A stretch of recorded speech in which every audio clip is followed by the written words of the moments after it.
Assalamualaikum, myself Zamna and I am a clinical psychologist. I hope you all are fine and doing well. Today I will talk about specific learning disorder. Specific learning disorder क्या होता है, इसकी types, इसके symptoms, इसके causes and last पे हम इसका treatment आज स्टडी करेंगे. ठीक है. स्पेसिफिक लर्निंग डिसऑर्डर में एक बच्चे का आईक्यू लेवल नॉर्मल होता है बट उसको स्पेसिफिक एरियाज में प्रॉब्लम आती है जिसकी वजह से वो सही परफॉर्म नहीं कर पाता. ठीक है.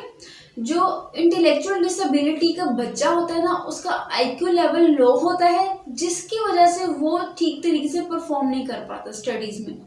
बट जो स्पेसिफिक लर्निंग डिसऑर्डर का बच्चा है उसका आईक्यू लेवल ठीक है, नॉर्मल है. ठीक है.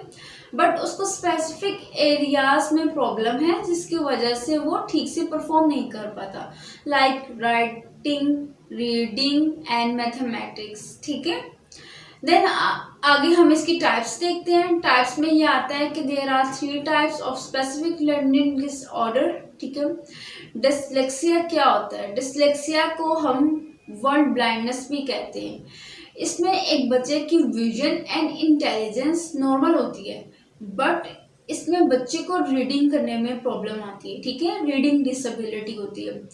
ऐसे बच्चे जो होते हैं ना, वो रीडिंग से अवॉइड करते हैं, ज़्यादातर ऐसी एक्टिविटीज़ अवॉइड करते हैं जिसमें रीडिंग से रिलेटेड कोई काम हो.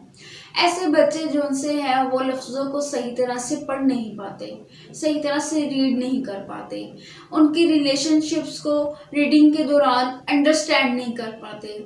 ठीक है. देन ऐसे बच्चों को ना काफ़ी प्रॉब्लम्स होती है रीडिंग में. अगर एक वर्ड उन्होंने एक पैराग्राफ में पढ़ लिए, वही सेम वर्ड अगर वो नेक्स्ट पैराग्राफ में आ रहा है तो उसका साउंड लेवल भी चेंज हो जाएगा और उनका वो जो पढ़ने का तरीका है वो भी चेंज हो जाएगा. ठीक है. यानी कि एक वर्ड को सिंपल वे में वो नहीं पढ़ेंगे, डिफरेंट वे में वो पढ़ेंगे. ठीक है. देन आता है कि dysgraphia. Dysgraphia is the second type of learning specific disorder. इसमें यह आता है कि बच्चों को राइटिंग में प्रॉब्लम होता है, उनकी हैंड राइटिंग बहुत पुअर होती है कि समझ नहीं आता. ठीक है. किसी से बहुत मुश्किल से अंडरस्टैंड किया जाता है. देन ये आता है कि डिफ़िकल्टी इन लेटर. उनको ना लेटर लिखने में डिफ़िकल्टी आती है. उनको समझ नहीं आता कि हम एक पेज पे अगर कोई लेटर लिख रहे हैं तो वो हमने किस तरह लिखना है. अपनी बात को लिख नहीं सकते वो सही तरीके. ठीक है. यानी कि उनको अपना एक पेज पे अपनी बात बतानी नहीं आ रही कि मैंने क्या लिखना है और मैंने क्या करना है और मैंने किस वे से लिखना है.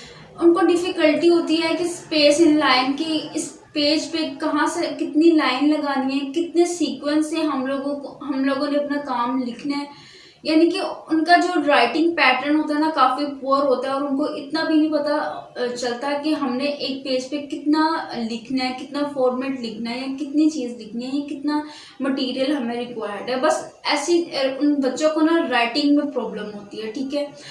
हैंड राइटिंग उनकी पुअर होती है. ठीक है. देन आता है कि डिस्कैलकुलिया. डिस्कैलकुलिया को मैथ्स एंड नंबर डिसलेक्सिया भी कहा जाता है. ऐसे बच्चों को मैथमेटिक्स में, सम्स में प्रॉब्लम्स होती है. ठीक है.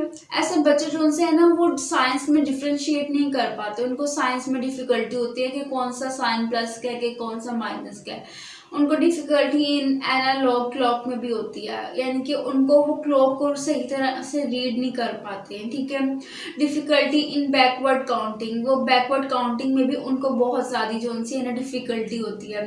और भी बहुत सारी इनके सिम्टम्स आ जाते हैं डिस्कैलकुलिया में कि एक बच्चे को मैथ से रिलेटेड जो उनसे है ना प्रॉब्लम होती है. वो मैथमेटिक्स के सम्स को सॉल्व करते हुए ना काफ़ी उसको प्रॉब्लम्स क्रिएट होती हैं. ठीक है. Related to maths. वो अगर एक आया ना नंबर, उसके सामने 2 नंबर रख दिए. ठीक है. अगर हम एक बच्चे के सामने 2 रख देंगे और 4 रख देंगे तो उसको ये नहीं पता होगा कि मेरे के बड़ा नंबर कौन सा है. ठीक है. और छोटा नंबर कौन सा है. उसको ऐसी काफ़ी डिफ़िकल्टीज होती हैं. ठीक है. Related to mathematics.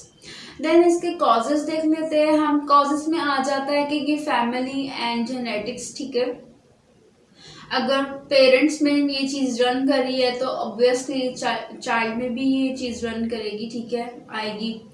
देन आ जाता है कि ये प्रीनेटल में भी आ जाता है कि अगर प्रीनेटल या प्रीनेटल रिस्क आ जाता है, ठीक है। इसमें ये आता है कि अगर बच्चे की पुअर हेल्थ है, ठीक है, और अगर मामा जोन सी है वो बिफोर बर्थ कोई ड्रग्स वगैरह या कोई अल्कोहल वगैरह यूज़ करती हैं, तो उससे भी बच्चे को लर्निंग स्पेसिफिक लर्निंग डिसऑर्डर हो सकता है, ठीक है। फर्स्ट जेनेटिकली बच्चे को लर्निंग डिसऑर्डर हो सकता है, सेकंड पेरेंटली बच्चे को जेनेटिक डिसऑर्डर हो सकता है, ठीक है, सॉरी प्रीनेटल, ठीक है। देन आ जाता है कि कोई साइकोलॉजिकल ट्रॉमास, अगर मदर किसी साइकोलॉजिकल ट्रॉमा से गुजरी हैं, ठीक है, ड्यूरिंग प्रेगनेंसी, तो उससे भी बच्चे को जो सा है ये स्पेसिफिक लर्निंग डिसऑर्डर हो सकता है।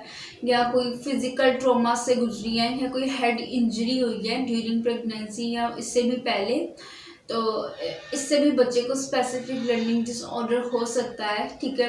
देन इन्वायरमेंटल टॉक्सिन जो सबसे बड़ा है कि माहौल से भी इफ़ेक्ट करता है, ठीक है, इससे भी बच्चों को स्पेसिफिक लर्निंग डिसऑर्डर्स हो सकता है कि ये सब इसके कॉजेज़ में आ सकता है कि इस तरह से एक बच्चे को स्पेसिफिक लर्निंग डिसऑर्डर हो सकता है, ठीक है।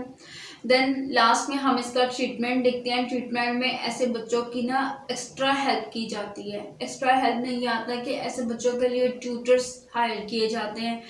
एंड जो अगर एकेडमिक्स में देखें, अगर स्कूल लेवल पर देखें या एकेडमिक लेवल में देखें, तो इन बच्चों को एक लेक्चर्स के दौरान भी और लेक्चर के बाद इनको एक स्पेसिफिक टाइम दिया जाता है। इनको एक अलग से बिठाकर चीज़ को समझाया जाता है, इनको ज़्यादा टाइम दिया जाता है ताकि इनकी जो स्किल्स हैं वो इम्प्रूव करें, ठीक है। देन इनकी ऑक्यूपेशनल थेरेपीज़ की जाती हैं। ऑक्यूपेशनल थेरेपीज़ में ये आता है कि इनकी मोटर स्किल्स को इम्प्रूव किया जाता है, इनको राइटिंग, रीडिंग, ठीक है, ये कैसे करना है, एंड मैथमेटिक्स से रिलेटेड इन सबको इन्हें चीज़ें बताई जाती हैं, ठीक है। ऑक्यूपेशनल में मोटर स्किल से रिलेटेड, ठीक है। देन ये आ जाता है कि इनकी लैंग्वेज अगर ठीक नहीं है, तो इनके लैंग्वेजेस इश्यूज आ रहे हैं, तो इनके लिए हम लोग थेरेपिस्ट भी एक हायर करते हैं, ठीक है, स्पीच थेरेपिस्ट हायर करते हैं जो इनकी लैंग्वेज को इम्प्रूव करता है, ठीक है। अगर बहुत ही सिवियरिटी लेवल वाला होता है तो फिर हम इनको मेडिकेशन भी प्रोवाइड करते हैं, ठीक है, इनका इलाज मेडिकेशन के साथ भी करते हैं। और स्पेसिफिक लर्निंग डिसऑर्डर का जो बच्चा है ना, उसके अंदर एंजाइटी एंड डिप्रेशन भी पैदा होता है, ठीक है, जिसको ख़त्म करने के लिए हम इनका मेडिकेशन के साथ भी इलाज करते हैं, ठीक है। अगर आपको मेरी वीडियो अच्छी लगी तो प्लीज़ उसको लाइक करिएगा, सब्सक्राइब करिएगा एंड कमेंट भी करिएगा। अल्लाह हाफिज़, मिलते हैं न्यू वीडियो में, बाय।